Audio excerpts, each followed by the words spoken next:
Ce matin, mon imprimante lâchait dernière minute, manque d'encre. Donc, j'ai mon portable ici et comme je l'ai dit, fais attention de ne pas de faire tomber. Donc, voilà. Je suis un peu... j'ai un pied dans le monde aujourd'hui, j'ai encore un pied dans le vieux monde, j'ai mes notes imprimées. Je sais que beaucoup prêchent maintenant avec une petite affaire, mais voilà. Donc, votre patience avec moi ce matin.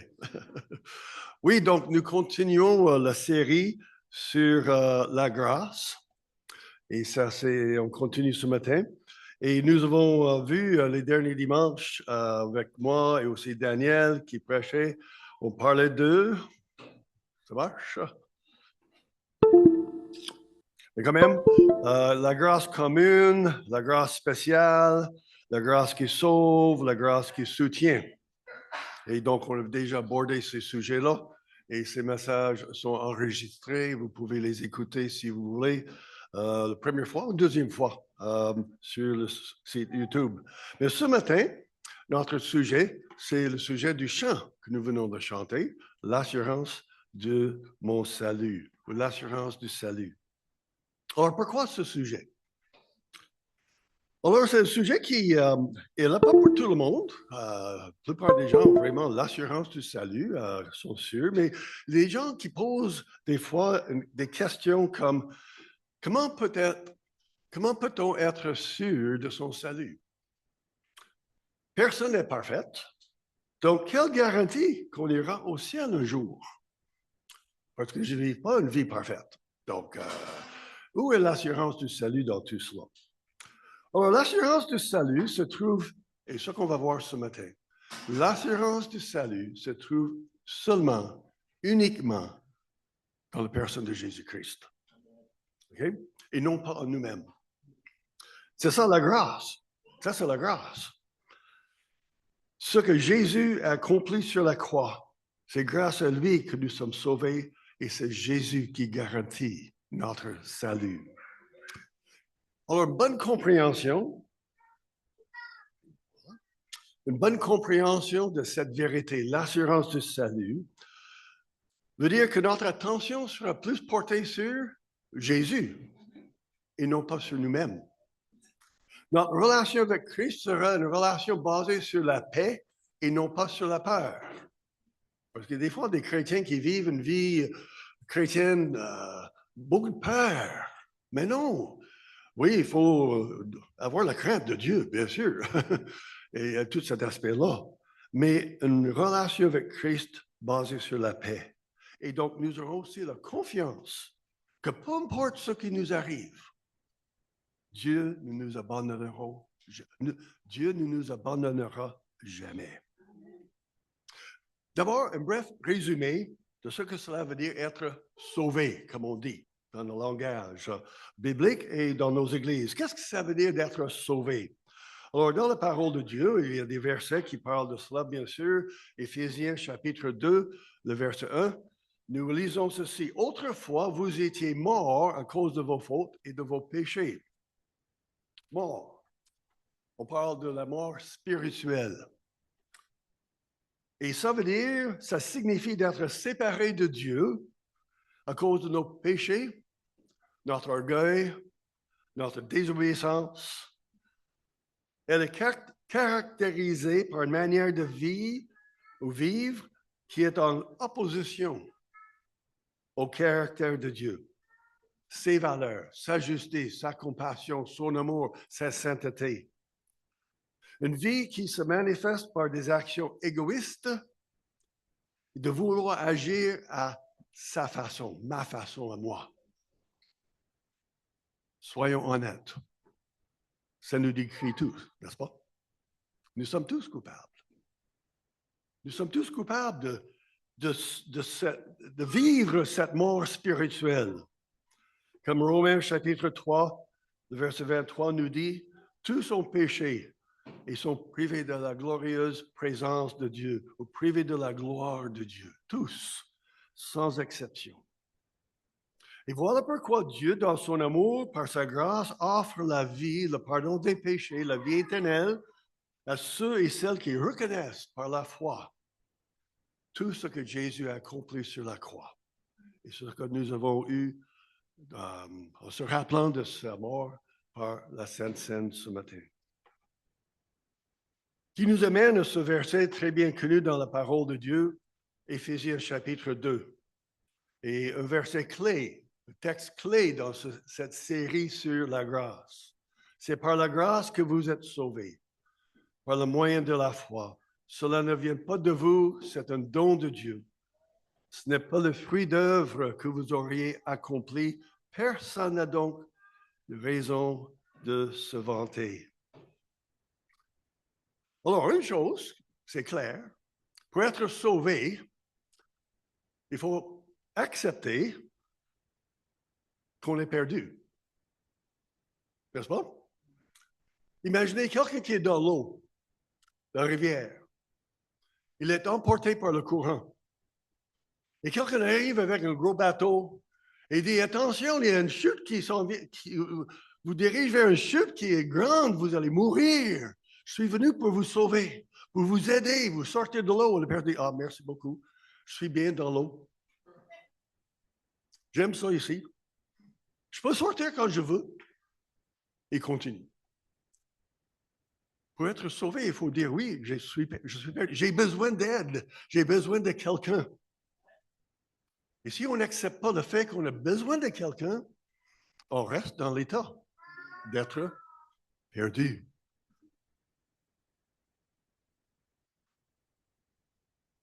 Donc, pour être sauvé de la mort spirituelle, on doit saisir la corde qui est la main de Jésus, n'est-ce pas? Que Jésus qui est le sauveur, et lui seul. Donc, pour certains chrétiens, leur décision de croire en Jésus, de reconnaître Jésus comme sauveur, arrive à un moment précis dans leur vie. C'est une conversion dramatique. Au moment précis, ils se rappellent le moment, le jour, le contexte, l'endroit, très, très bien dans leur vie. Et c'est correct. Il y a beaucoup de chrétiens, beaucoup de gens qui sont comme ça. Parce qu'ils vivaient une vie, beaucoup de désordre, problèmes, et ils découvrent Jésus et leur vie a changé. Et c'est dramatique et c'est correct, c'est bon. Il y a d'autres personnes comme moi qui ne se rappellent pas du tout du moment. C'est ma mère qui l'a dit. J'avais 8 ans. Quand j'ai fait une profession de foi, j'ai fait une prière pour accepter Jésus, le reconnaître comme sauveur. Mais je ne me rappelle pas de ça du tout. Et d'autres croyants, il n'y a pas de moment précis dans leur vie. Leur foi en Jésus comme sauveur était un genre de processus. C'est comme quelqu'un qui a dit, après avoir été exposé à la parole de Dieu, les vérités de Jésus, assister à une église et entendre parler de tout cela, je suis devenu conscient de ma foi en Jésus-Christ. Un peu comme un processus. Il n'y a pas de moment précis. Et peu importe la manière qu'on arrive, peu importe la manière qu'on arrive à reconnaître Jésus, ça c'est l'importance.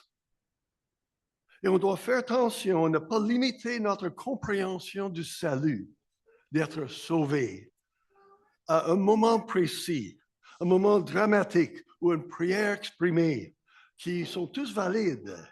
Parce que ce qui compte, ce n'est pas passer par une crise de foi, ni de se rappeler d'un moment précis.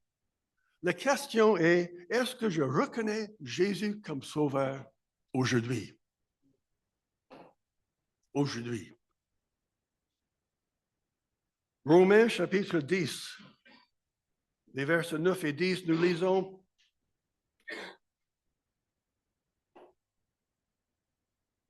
En effet, si de ta bouche tu déclares que Jésus est Seigneur et si dans ton cœur tu crois que Dieu l'a ressuscité, tu seras sauvé. Car celui qui croit dans son cœur, Dieu le déclare juste. Celui qui affirme de sa bouche, Dieu le sauve. Ça, c'est ce que Dieu qui dit. Dieu qui dit ça. La question n'est pas quand. Oui, quand c'est important, mais ce n'est pas la question première. La vraie question, c'est est-ce que je confesse maintenant que Jésus-Christ est mon Seigneur? Est-ce que je crois réellement que Dieu l'a ressuscité d'entre les morts? Si oui, gloire à Dieu, je suis sauvé. C'est ça le salut. Maintenant, on ne peut pas parler de l'assurance du salut sans aborder un sujet controversé. Et ceux qui sont, vous qui sont dans les églises depuis longtemps, vous avez certainement entendu parler de cela, donc il faut prendre un certain temps pour parler de cela. Il y a plus de 400 ans, il y a deux théologiens. Un théologien qui s'appelle Jean Calvin, français, suisse, dans ce coin-là, dans les années 1500. Et lui, et je vais vous dire que ceci, ce n'est pas un exposé théologique, hein, parce que c'est complexe, c'est profond. Si vous voulez étudier ça, il y en a qui aiment beaucoup approfondir la discussion, débat théologique. Ce que je vous donne, c'est une courte résumé de l'ensemble, OK? Il y a des livres, vous pouvez faire ça vous-même une autre fois. Mais Jean Calvin, sa position sur le salut, il avait une grande influence, même encore aujourd'hui, dans les églises. Il a dit, une fois que quelqu'un prend une décision pour Jésus-Christ, ben, sa foi en Jésus, il est toujours sauvé, peu importe ce qui arrive et peu importe ce qui est fait. Il est toujours sauvé. OK? Une fois sauvé, toujours sauvé. Éphésiens chapitre 1. Vous étiez choisis par Dieu avant la création du monde. Jésus dit, Jean chapitre 14, ce n'est pas vous qui m'avez choisi, c'est moi qui vous avez choisi. Donc, il y a les textes bibliques, le raisonnement théologique qui est présenté, et il y a des gens qui disent, oui, je suis d'accord avec lui.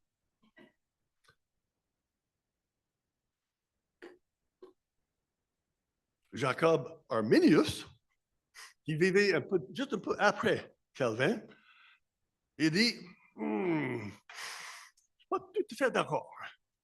D'accord que Jésus est sauveur, mort sur la croix, oui, d'accord sur ces choses-là, mais sur ce qu'il dit sur le salut toujours sauvé, je ne suis pas tout à fait d'accord. Donc, lui aussi, il avait des versets bibliques, un raisonnement théologique pour soutenir sa position.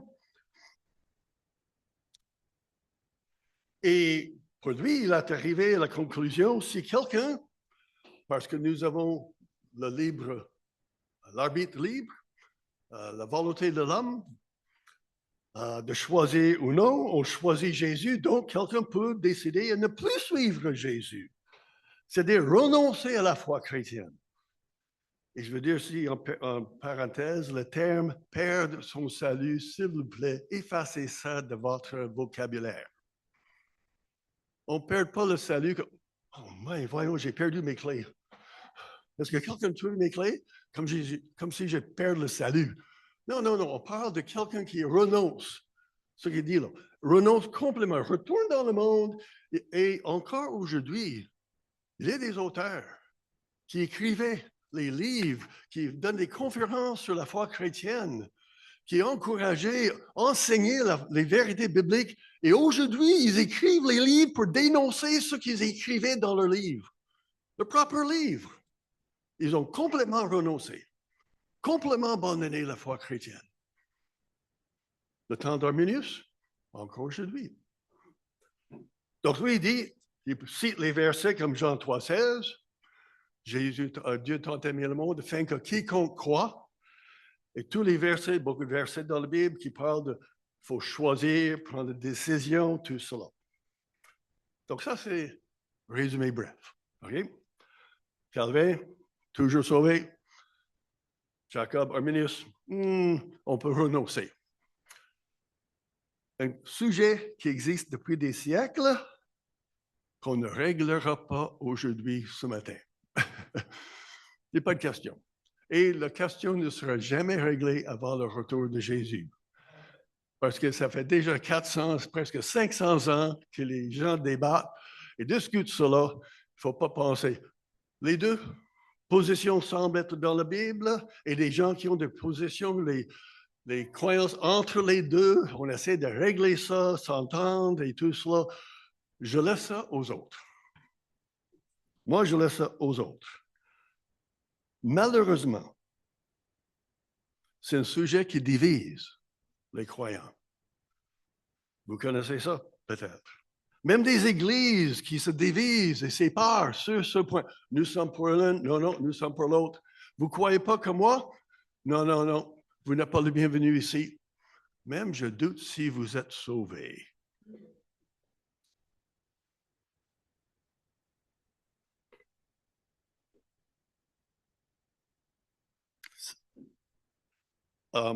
Ça va faire, en fait, cette fin de semaine-ci, là, le 1er mai, ça va faire 5 mai. Judith et moi, on commence notre 50e année de ministère pastoral ici au Québec.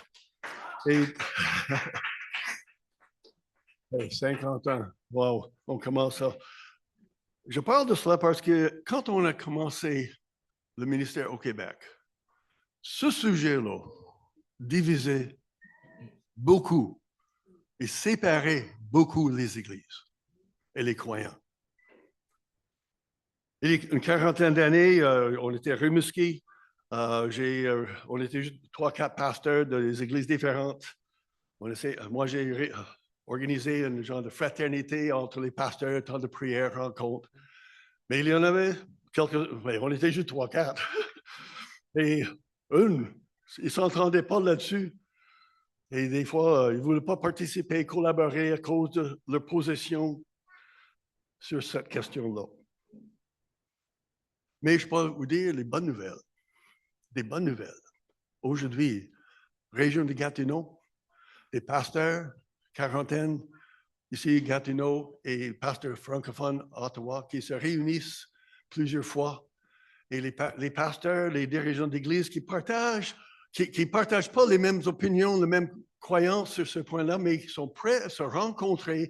Ils ont décidé de mettre à côté ces différences pour s'entendre sur quelque chose de beaucoup plus important, annoncer la bonne nouvelle de Jésus-Christ.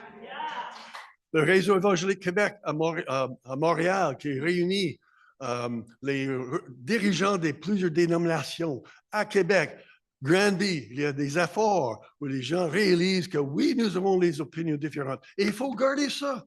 C'est pas mettre tout ça et dire non, pas d'importance. Oui, on peut avoir les positions différentes sur des sujets différents, mais quelque chose qui est beaucoup plus important, c'est le monde aujourd'hui qui a besoin de Jésus. Notre monde a besoin d'entendre parler de l'amour de Jésus et non pas entendre nos différences et chicanes théologiques. Donc, si vous avez des convictions fortes sur une de ces positions, j'ai oublié l'autre diapo. Voilà Johnny et Jake.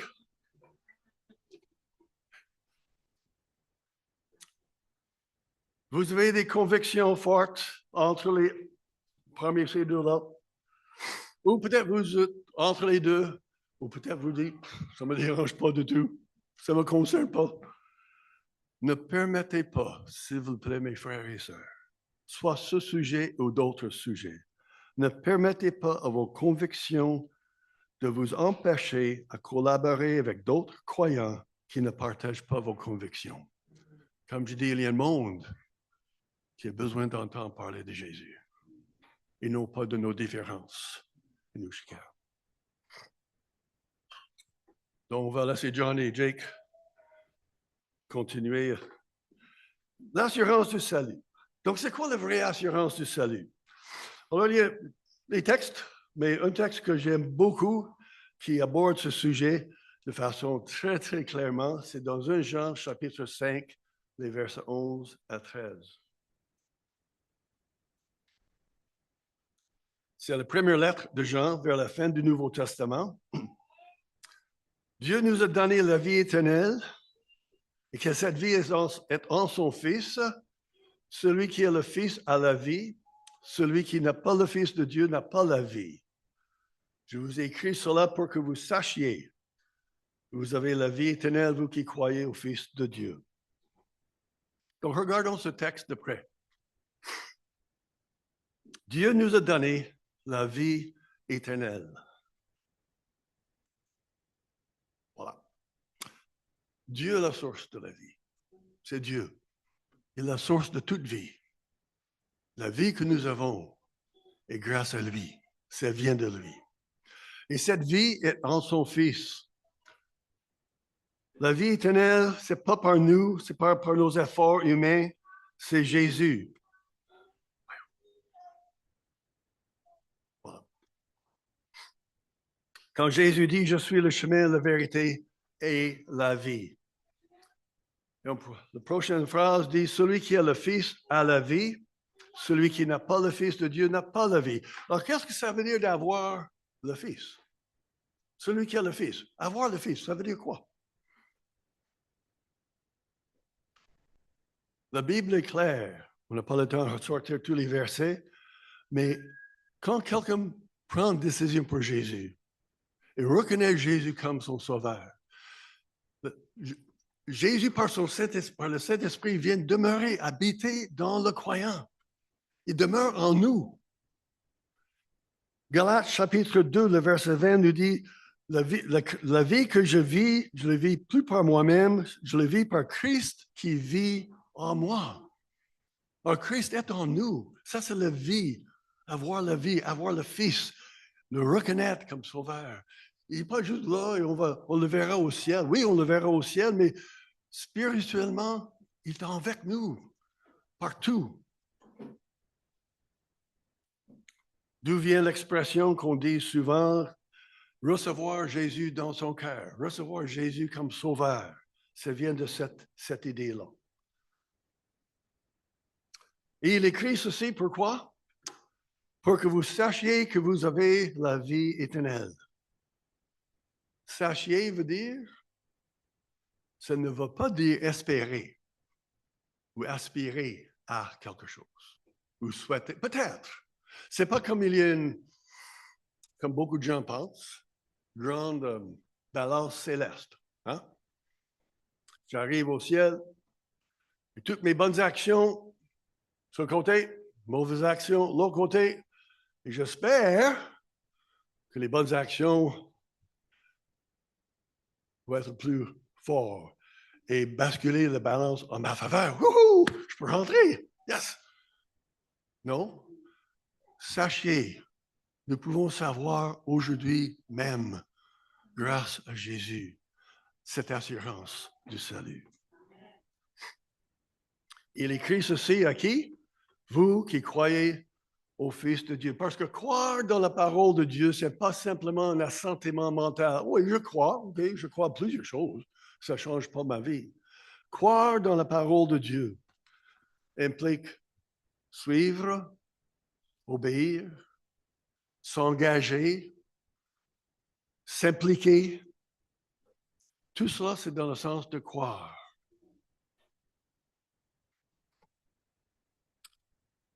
Un jour, une histoire dans les évangiles, Jésus est avec souvent une foule de gens autour de lui et il entend les gens parler de lui en disant « Oh, je crois que Jésus est le Messie », d'autres disent « Oh, il est le prophète, oh, il est quelqu'un comme ceci, il est comme cela ». Et Jésus pose une question à ses disciples. Bon, le voilà. « Et vous, qui dites-vous que je suis ?» Bonne question, n'est-ce pas? Qui est Jésus pour vous? Qui est Jésus pour nous? Pour moi? Et Pierre, hey, prompt, hein? Pierre répond toujours vite. Tu es le Messie, tu es le Messie. La bonne réponse. Et voilà la question pour nous tous. Qui est Jésus pour moi aujourd'hui? Ma vie, est-ce qu'elle reflète les priorités, les principes, les valeurs de Jésus? Est-ce que ça paraît C'est évident aux autres que je suis un disciple de Jésus par mes paroles et mes actions. Est-ce que je vis ma vie comme disciple de Jésus parfaitement? Non. Me suivre veut dire je fais du progrès. Je continue. On n'est pas parfait. Donc, ce n'est pas une question que mon salut est en danger parce que j'ai péché. Non, non, c'est pas ça. Non. On continue, on grandit. Or, si je dis comme Pierre, tu es le Messie, je crois avec une croyance qui implique ma vie, je n'ai rien à craindre. C'est ça l'assurance du salut. Mais si quelqu'un, et je ne prends pas de position ici sur Calvin ou Arminius, mais si quelqu'un décide de ne plus suivre le Seigneur, de renoncer sa foi en Jésus, et ça arrive, c'est à cette personne de répondre à Dieu, et c'est Dieu qui a le dernier mot, pas nous autres. Alors, je termine mon message avec deux histoires, courtes histoires qui viennent de la Bible. Paul, il voyageait beaucoup dans ce coin du monde, prêchait l'Évangile, commençait les églises, enseignait. Il avait toujours une équipe de personnes autour de lui. Il n'était jamais seul, toujours une équipe. En écrivant à Timothée, 2 Timothée 4, verset 10, voici une phrase. Il dit, Démas m'a abandonné pour l'amour de ce monde. Wow! Ça, c'est triste. D'être décrit comme quelqu'un qui abandonne pour le monde. Il semble que Démas n'a pas abandonné Paul sur les questions de doctrine. Je ne suis pas d'accord avec ce que tu enseignes. Je ne suis pas d'accord avec ta manière de nous diriger comme leader, là. Non, par amour, pour amour de ce monde. Ça veut dire qu'il retournait dans le monde, son ancienne vie. Il ne vivait plus comme disciple de Jésus. Et pour nous, on pose la question, mais pourquoi? À combien de temps? Qu'est-ce qui va arriver à Démas plus tard? Est-ce qu'il est sauvé ou non? Toutes ces questions-là. Paul ne dit rien au sujet de sa relation avec Dieu, son salut, et nous non plus. Ne devrons pas non plus dire quelque chose. Il y a encore des Démas aujourd'hui. Il y en avait dans le temps de Paul. Encore aujourd'hui, il y en aura. Pour des raisons différentes. Ce n'est pas nous à juger ou décider si quelqu'un est sauvé ou non. Seulement Dieu connaît le cœur des gens. Seulement Dieu est le juge. Deuxième et dernière, je termine avec ceci. Le contexte, c'est Jésus, après sa résurrection, il est avec les disciples, et il leur donne dernier conseil avant de monter au ciel. Et Jésus fait allusion, dans Jean chapitre 21, Jésus fait allusion à la mort que Pierre allait subir. Pas tout le monde, mais il raconte ça à Pierre, il dit, voici un peu comme la manière que tu vas mourir pour moi. Et Pierre, curieux, dit, OK, mais Jean, qu'est-ce qui va arriver à Jean? Je veux savoir. Et Jésus dit, si je veux que Jean vive jusqu'à ce que je revienne, en quoi cela te concerne-t-il? Ça ne te concerne pas. Ce n'est pas tes affaires. Mais qu'est-ce qu'il a dit? Toi, suis-moi. Et voilà la parole pour nous tous. Toi, suis-moi. Est-ce qu'on est concerné? On s'inquiète pour les membres de nos familles, les gens dans l'Église, les gens autour de nous, dans leur vie spirituelle? Mais bien sûr, on aimerait que les gens suivent le Seigneur. Ça nous concerne. Mais ce qui nous concerne plus, une priorité, suivre Jésus. Voilà notre priorité. Et voici, je vous laisse avec ce texte. Jésus dit, je suis la lumière du monde. Celui qui me suit ne marchera pas dans les ténèbres, il aura la lumière de la vie. Amen.